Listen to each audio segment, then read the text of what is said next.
చెట్లు గాని, మొక్కలు గాని రాత్రి రాత్రికి ఎండిపోతుంటాయి. మొక్క పచ్చగా ఉండి ఒకేసారి ఎండడానికి కారణం నిమటోడ్స్ అంటే నులి పురుగులు.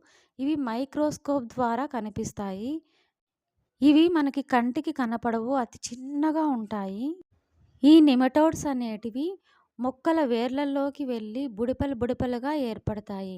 మొక్కకి పోషకాలు ఇస్తాము. ఆ పోషకాలు ఇవి తీసుకొని మొక్కను ఎండిపోయేటట్లు చేస్తాయి. ఎదుగుదల కూడా ఉండకుండా చేస్తాయి. ఇవి శంఖం పురుగులు. ఇవి కూడా మొక్కకు హాని చేస్తాయి. వీటిని అరికట్టడానికి ఒక మెథడ్‌లో ఉపయోగించవచ్చు. కూరగాయ మొక్కలలో గానీ, పచ్చిమిరపకాయలు పొలాలలో వేసినప్పుడు మిరప మధ్యలో అక్కడక్కడ బంతిపూలు వేస్తాం. ఇవి రాకుండా జొన్న కూడా ఉపయోగపడుతుంది. ట్రైకోడెర్మా, సూడోమోనాస్ కూడా వాడవచ్చు. ఈ వీడియో నచ్చితే దుర్గా హోమ్ టాక్స్